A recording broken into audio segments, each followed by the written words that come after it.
Carpe Sus. Ben and I went hunting up in North Texas. We met at our usual rally point, drove about 40 yards to the first gate, looked out into the pasture, and there was a hog up on this hill. Ben's going to be getting video with his Super Hogster LRF at 3.5 native magnification. And he's going to be shooting a 223 again. And I'm going to be shooting a 6.5 Grendel with Druid Hill Armory loaded Hornady SST bullets loaded into Starline brass. And my optic we'll talk about later. So here we made advances on the hog. And now the hog, very graciously, is slowly working his way towards us. The wind isn't a problem at this point. And we're just waiting until he clears the ridge. Park, then shoot. Woo! 3, 2, 1.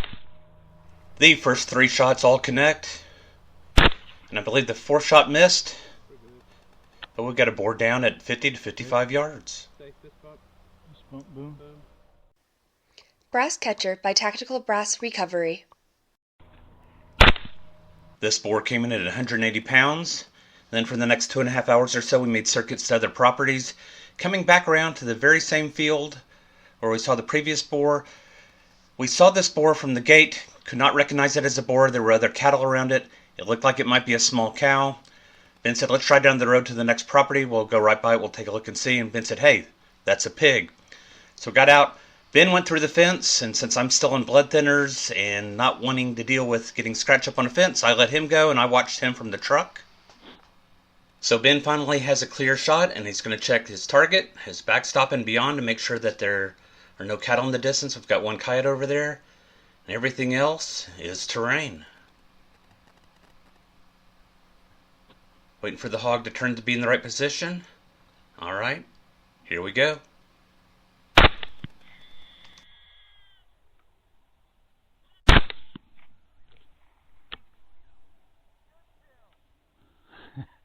That was Brian in the background yelling, good kill.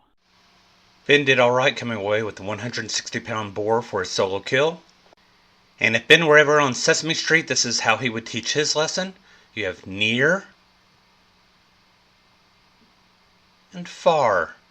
The 2 hogs were only about 90 yards apart. And again we have far on a boar on the next property just a few hundred yards away. And near. Now initially we just saw these 2 boars, but after we made about a 500-yard stalk down to them, we saw this sounder. Unfortunately the sounder is on the neighbor's property and we don't have access to it. So eventually my boar, which was the far boar, rejoined the sounder, and so we've only got Ben's boar left, and we're watching it and watching the sounder, hoping that the sounder will come towards us. Only the boar makes its play heading back towards the sounder and heading right towards our position, so no chance for the sounder coming to us because we're going to shoot this boar.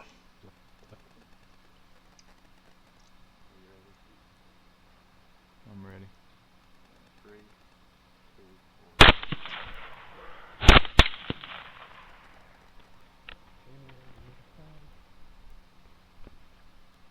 And there goes the sounder. Running away. And here we have the last hog of the night illuminated with my Wizard C2 Pro Max long range, and it turns out to be a 190-pound boar. Now about my optic, this was my first time using this optic. Something went wrong and all the files were glitched, so we can't use that video. I'm going to go back and see if it's something that's wrong with the optic itself, or if it's something I did, and if it's something I did, you'll see it again very soon.